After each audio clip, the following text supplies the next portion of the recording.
today we're taking a look at the Black Panther by Reginald Hudlin Omnibus.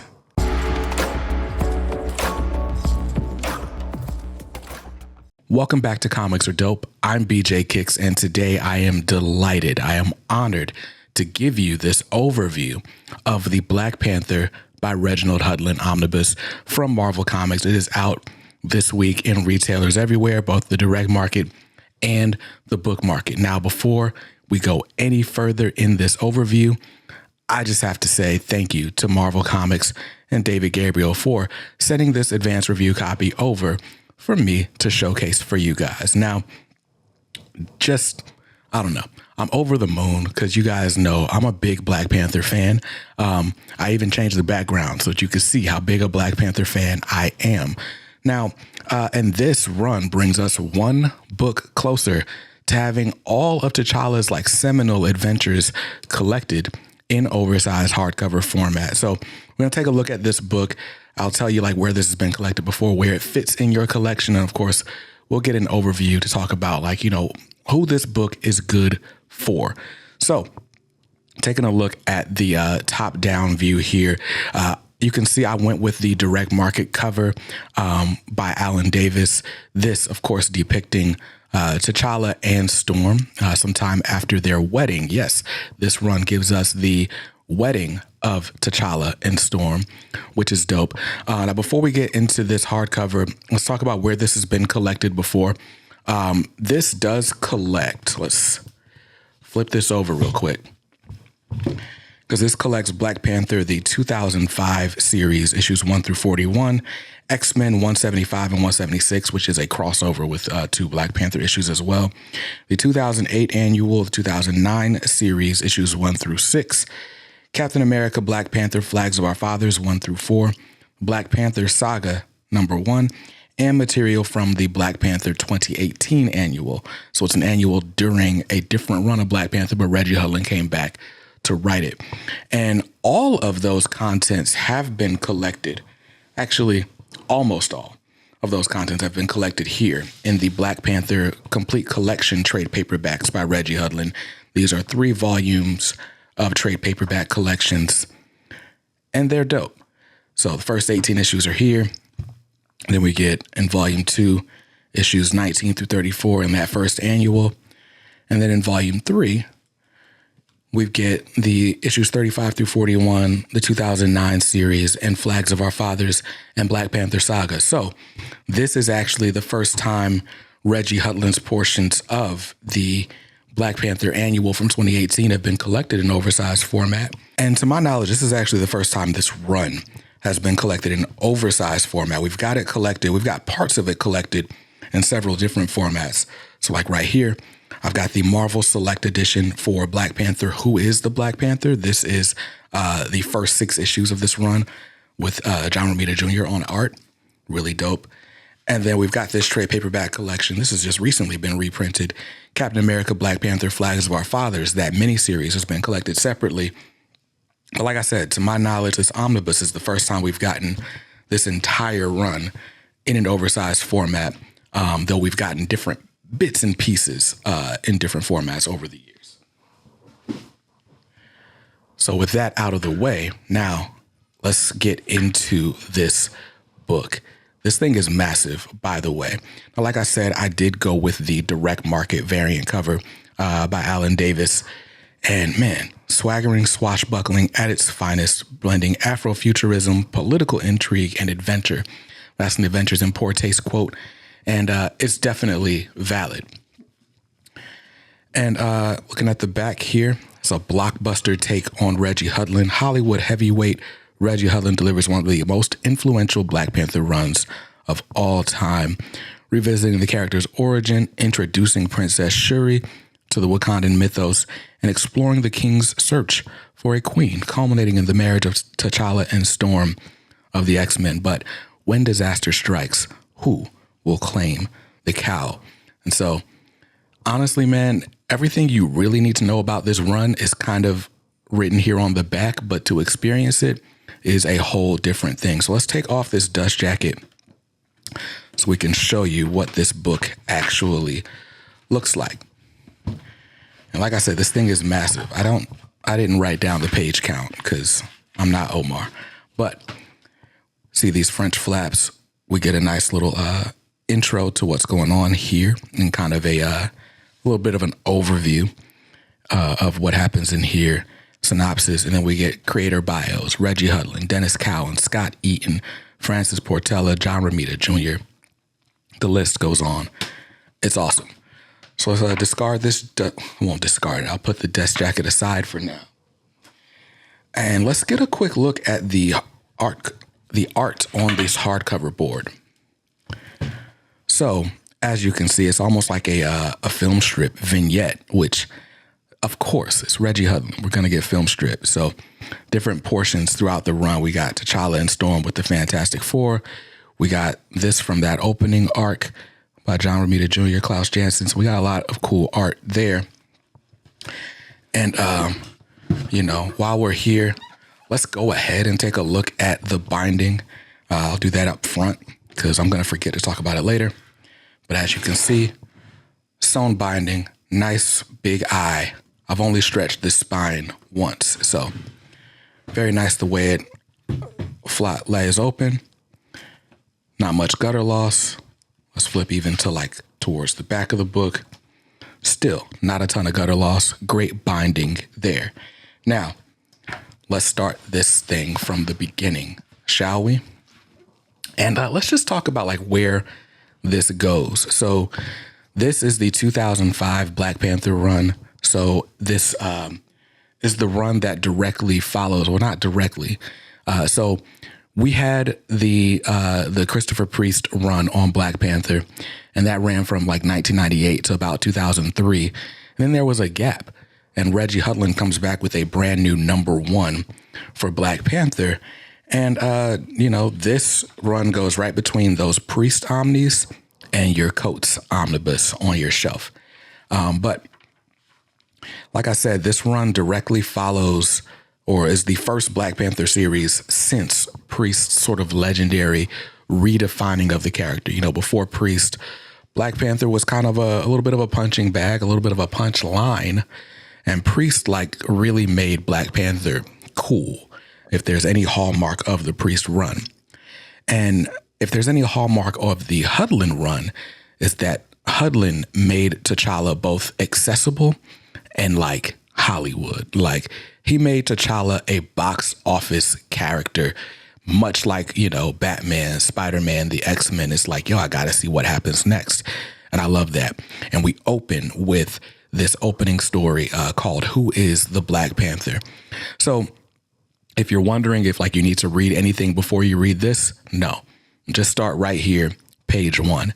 This story, which is penciled by John Romita Jr. with inks by Klaus Janson, this gives us a sort of introduction first to Wakanda and then to Black Panther. And let's just say there's a whole lot of F around and find out that happens in this run, in this opening story arc. But here we go. We see T'Challa and we see just how people come trying to, invade, and they quickly get turned away and, left on their tails in the process. And then we immediately see sort of the American response to that. Now, it's important to note, I guess it's not that important to note, but this takes place in 2005. This takes place during the second Bush administration. We see a Condoleezza Rice sort of stand-in. And what I love about the Hudlin run, especially this opening arc, is that throughout, it's not afraid to sort of reference the world outside your window where, Black Panther books tend to feel like they take place super far away. They might end up in the regular 616 New York or whatever, but they often feel like it's just something happening in the distance. We don't have to really deal with it. This very much deals with what would the world's response, even more specifically, the American people's response to a place like Wakanda be, a place that, has never been conquered, doesn't necessarily play ball with other countries. It is not sharing their resources in the form of vibranium. What would the response to a country like that be? And I think it's interesting that this takes place, in a period during the Iraq War and such, where it's like, oh snap, like, yeah, this definitely, like, of course America would want to access to vibranium and resources and all those things. And so I love that we get that political aspect of this. In this early arc, we've got like Claw trying to mount a mission into Wakanda. I didn't even mention that in issue 2, we are introduced to Shuri. That's right. T'Challa's sister, Shuri, did not exist before this run. We also just kind of get a great introduction. There's Shuri right there. We get a great introduction to, like, how the monarchy of Wakanda works. Like, we get the sort of rite of passage. We get the challenge where, T'Challa becomes Black Panther, replacing his uncle. And then, we spring right into the action. Look, there's a Deathlock army. So anyway, this run follows up the Priest run. And I think, like, for a bit, there are people, or there were people and still are people who, like, were not going to like anything that followed the Priest run, because the Priest run was just so character defining and character redefining. But what Hudlin does here, so for lack of better terminology, right? Like, if Priest made T'Challa cool, then Hudlin made T'Challa a dude that's just not someone to be effed with. Like I said, there's a lot of F around and find out in this volume, especially in that opening arc. Right now, we're looking at the X-Men crossover, which is great because we're getting, Storm being kind of reintroduced. And, it's established long before this run, like in a Marvel team-up issue, that Storm and T'Challa had met in a previous, like, life. Well, not in a previous life. They met, like, as teenagers. And then they revisited this around this time, 2006, in a miniseries where it's established that Storm and T'Challa met up and were kind of like the ones that got away from each other in their teen years. So seeing them together is great. And, of course, plant seeds of what's to come. But yeah, Reggie Hudlin made T'Challa someone not to be messed with. And I think that's important. And then also what I love about this run is that this run does not shy away, like I said, from referencing the world outside your window. There's a lot of pop culture references in here. And this is the part in the show where we just go through the Reggie Hudlin appreciation hour. Because if you don't know, Reggie Hudlin, prior to having a career in comics, which this is among the first comics he wrote, Reggie Hudlin was a Hollywood power player. He came on the scene directing House Party, and then he did Boomerang. He did Bebe's Kids. Like, if you have been a consumer of Black culture in the last 35 to 40 years, then your life has absolutely been impacted by Reggie Hudlin. And not even so much just on the entertainment front. Like, there's so many things that Reggie Hudlin has played a part in behind the scenes. Like, remember that year when it was like, oh, the Oscars are so white, and so they brought in Chris Rock? Reggie Hudlin was a producer on those Oscars. I guess indirectly you could say Reggie Hudlin might have been responsible for the slap heard around the world, because that's where those seeds were planted. Then, besides that, without Reggie Hudlin and his wife, perhaps we would never get the first second gentleman in United States history, because Reggie Hudlin's wife is who sets up Reggie Hudlin's then lawyer on a date, a blind date, with future Vice President Kamala Harris. Like, if you have watched anything in the last 30 years, from the NAACP Image Awards to the Oscars, not to mention the fact that Reggie Hudlin was the president of BET while he was writing this run. Reggie Hudlin produced the first pilot for the Boondocks. Like, there is so much of my life that would not be the same without Reggie Hudlin. And I'm only putting all this, esteem on Reggie Hudlin's name, because there are some people that feel like if you weren't born in a dumpster next to the Marvel Comics offices, if Stan Lee didn't walk up to you and be like, you know what you got, kid? You got moxie. I like it, right? And then you somehow found your way in the mailroom and worked your way all the way up to executive editor at Marvel Comics, then you don't deserve to write a comic book somehow. If there is anyone who was qualified to take a look at T'Challa, this Black pop culture icon, and, you know, sort of rework him, reestablish him in the new millennium, it would have been Reggie Hudlin. And like I said, what I love about this, we're getting closer, if we haven't already passed, I've just been turning pages, but we're getting closer to the wedding of Storm and T'Challa. And what I love about the wedding of, okay, here we are, we're at the bachelor party issue. But what I love about the wedding of Storm and T'Challa is that, like I said, Reggie Hudlin was the president of BET at this time. And this is like while I'm in high school. And when Reggie Hudlin is chairman of BET, he brings a lot of things in, like BET News.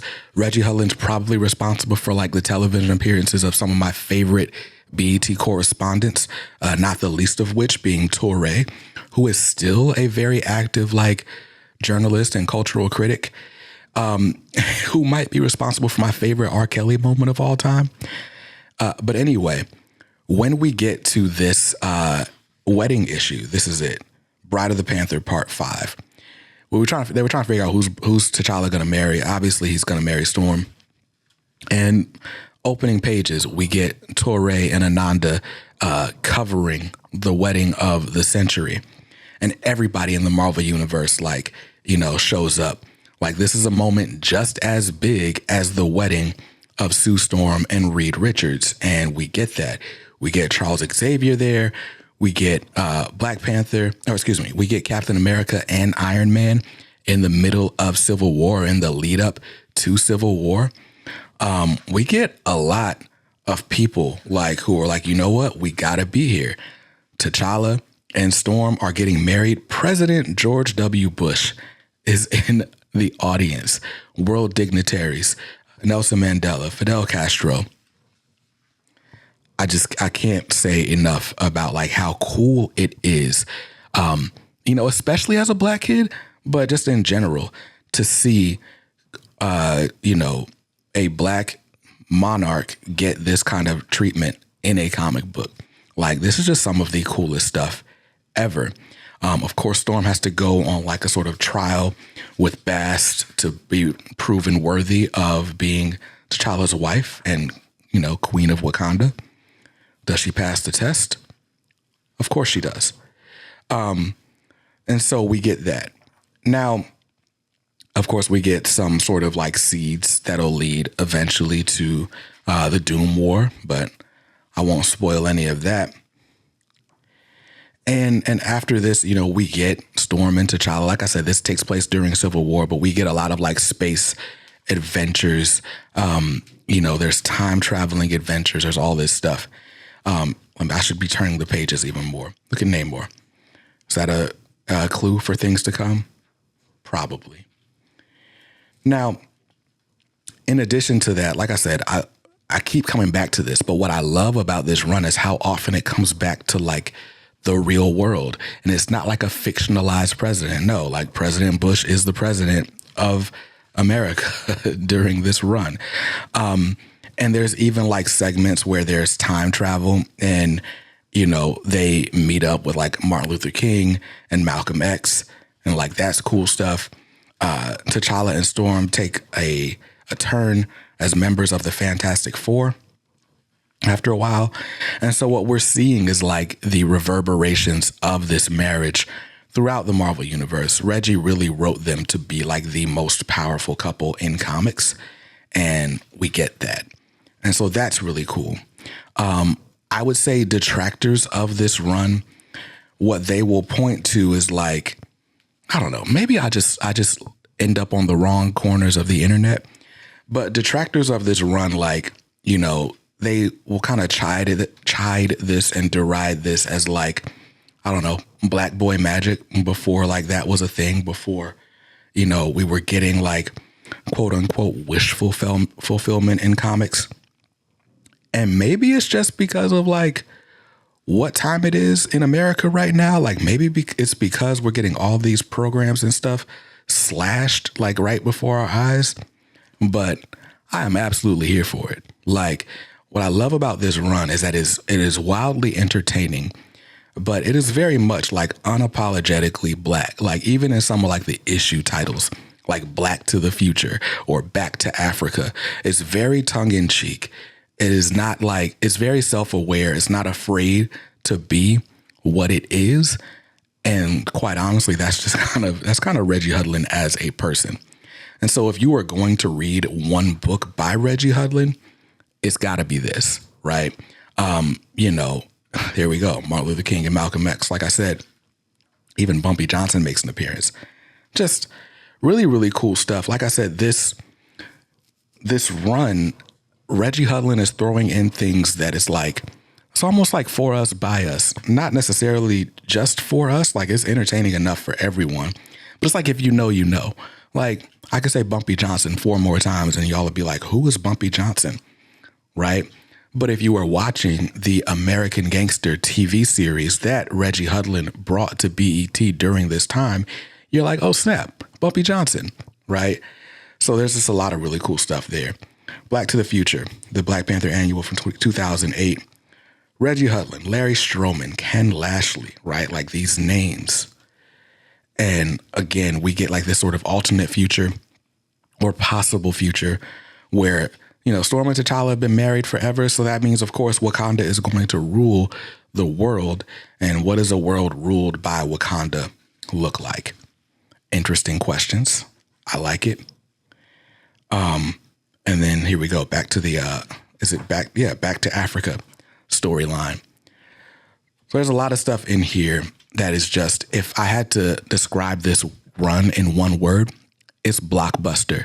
Like this is the popcorn Black Panther run. It jumps off to a quick start and it is exciting all the way through. It does not let up. You get the political suspense, you get the political intrigue, but you never get people just sitting around like, well, what do we do? Right? Like this run, it just keeps on moving. And it doesn't end until, 2009, where Reggie Hudlin, at the same time steps down from BET and decides to focus on more independent producing and kind of going back to Hollywood, doing more Hollywood things. And honestly, I'm glad for it, because if we don't get Reggie Hudlin stepping down from all this stuff, we may not get Chris Rock at the Oscars. We may not get the NAACP Image Awards run from 2013 all the way up through now. Showtime at the Apollo. There's so much that Reggie Hudlin has done outside of comics. But this look back to like this dedication, this 4 to 5 year period where Reggie is writing Black Panther every month. Again, he brought us Shuri, right? And this is the 2009 run where it's called Deadliest of the Species, this story arc, where for some reason, T'Challa's not around and someone's got to become a Black Panther. And who better to be Black Panther than Shuri? If this is not a full circle moment all the way to the beginning of this run with issue 2, because Shuri's always wanted to be Black Panther, but now Shuri's got to prove herself worthy of that Black Panther title. And she's going to need it because, there's stuff coming up where Wakanda's going to need a protector. And so that's really cool. And that's a great note to kind of leave this book on. I can't say enough how much I love this run. And then if all that wasn't good enough, you also get this sort of prequel series. It's called Captain America, Black Panther, Flags of Our Fathers. This is set during World War II, and it depicts the first meeting of Captain America and Black Panther. Like earlier in the run, it's kind of a throwaway line that Captain America once went to Wakanda and got his butt handed to him. And so this expands on that. It's written by Hudlin, of course, with art by Dennis Cowan. And there's not enough that I can say about Dennis Cowan, friend of the show, Dennis Cowan. But also, I love these colors. I should have written down who colored this because I can't remember off the top of my head. But hey, we're here. So is it? I'll have to find a credits page at some other point down the road. But I love the colors on this. It's muted. But we get this story of the first time that, the outside world kind of got a real glimpse at Wakanda, specifically the United States. And I love it. It's great. And even in a book like this where, it's really Captain America and Black Panther versus the Red Skull, we still get that very poignant conversation around like Black soldiers' treatment during World War II and, how America's trying to use Black people to get, favor in Wakanda. Like, I think that's really cool. Like I said, this run is never afraid to be what it ultimately is. And I think it's better for it. Another thing that we get collected for the first time is this. It's the Black Panther Saga, which basically is like a Cliff Notes version of like, who is T'Challa? What do I need to read? What's happened? Look, a Jack Kirby reference. This Jack Kirby reference is literally on my shirt right now. How cool is that? And then that kind of leads you into, the next era. So let's look at some extras here. We got a variant cover gallery. I think I own this one. So yeah, we got variant covers. Ooh, love this. This Ken Lashley wraparound cover for that 2009 Black Panther #1. Fun fact, it is Ken Lashley who actually designs the Shuri in the Black Panther habit costume. So that's pretty cool. Namor, or Namor, if you will. Just a lot of cool stuff here. We get an essay, sort of afterword by Reggie Hudlin. We get sketches from that iconic Klaus Janson cover. Or excuse me, John Romita Jr. and Klaus Janson cover. Esad Ribic. And, designing the wedding dress. Civil War aftermath. Like, just, you get a lot of extras, a lot of sketches, a lot of character designs, a lot of little like essays and advertisements, interviews. A Roy Thomas interview talking about why T'Challa was a member of the Avengers back in the day. Man. Wow. Okay. We get an essay about Don McGregor's Jungle Action run. Ads for the Priest run. So this is like a celebration of like all of the Black Panther runs here in the back. That's really cool extras. That's dope. So this is like, if you only, like, this is really taking into consideration that this might be your first Black Panther omnibus. And I think that is a great way to handle that. And then, of course, we got all those covers like, okay, who's going to be the new Black Panther? Is it Echo? Is it Sue Storm? Is it Monica Rambeau? Is it Storm? I really love that they just threw Storm's head up here. Like, that's funny. And yeah, more sketches by Dennis Cowan, the legend. And that's the end of the book. Love this. Love this. Now, like I said, this does fit right between the Priest and Coates omnibuses on your shelf. And yeah, this book's got a retail price of $150. It is a massive book. I mean, there is well over, like 50 issues. This is well over 50 issues in this book. So I get why it's so big and so expensive. But $150, I don't know, this might be the best $150 you spend. And of course, if you go to one of those online retailers, such as our channel sponsor, Organic Price Books, you'll pay a lot less. And speaking of Organic Price Books, they are the best place to go. This is where I get all my collected editions. So you hit them up, use the code BJKicks at checkout. That'll save you $2 on every order of like 1 or 2 books. Or if you're placing a big old order, you can do a pre-order of 4 books or more. You can use the code BJKicks, ship it together. That'll save you 5% on your entire purchase, and it'll help out the channel. So huge thanks to Organic Price Books for always taking care of us. Again, a huge thanks to David Gabriel and the folks at Marvel for sending this copy over for me to review. I'll see you guys in another one real soon. Until then, stay safe, stay awesome, and read something dope today. Peace.